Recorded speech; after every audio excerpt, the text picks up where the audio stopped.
দেখা সবটা মিলিয়ে? ভীষণ এক্সাইটেড, প্রচন্ড এক্সাইটেড। একটু টায়ার্ডও আছি শুটিং সেরে এসে, কিন্তু যদি এইখানটা একটু হাঁটতে এসে পারো না? মানে মুডটা রিফ্রেশ আর সত্যি বলতে মানে শুট করতে আজকে ইচ্ছেই করছিল না। হ্যাঁ, মায়ের বাড়ি আসবো, হ্যাঁ। মায়ের বাড়ি প্রথম জগদ্ধাত্রী পুজোতে আসবো, খুব এক্সাইটেড ছিল। ভীষণ ভালো লাগছে এসে। Yes. কুসুম, হ্যাঁ কুসুম হ্যাঁ আমার তো খুবই ভালো লাগছে, সকাল সকাল শুটিং থেকে ডিরেক্টলি এখানে আসলাম, কারণ দেবী মা ডেকেছে তো আমাকে তো আসতেই হবে। আচ্ছা, আজকে এই দুজনের জামা ম্যাচ হলো, ব্যাপারটা কি কি হলো ব্যাপারটা? তাড়াহুড়োতে যা ইচ্ছে করে চলে হ্যাঁ। এসেছে, আমার কিছু দেখিনি, ম্যাচ ফ্যাচ এগুলো জাস্ট হ্যাঁ, খেয়াল করিনি। তারপর দেখলাম we are twinning, we are best friends না, that's why we are twinning. High five. বাস। আচ্ছা পুজো বলতেই ছোটবেলার একটু স্মৃতি যদি শেয়ার করো।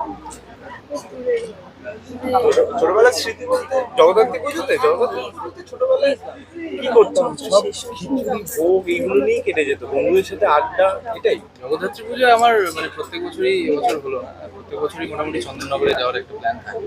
ছুটি ছাটা পেলে চলে যাই, তো আর মোটামুটি ফ্যামিলির সাথে চন্দননগরে ঘোরা, কখনো কখনো কৃষ্ণনগরও যাই। আমি মনে ফার্স্ট টাইম এটা জগদ্ধাত্রী পুজো আজ সেলিব্রেট করছি লাইফে, এটা মানে সত্যি আমার ফার্স্ট টাইম। আর যেহেতু দেবী মা ডেকেছে এই জন্য চলো এবার থ্যাংক ইউ।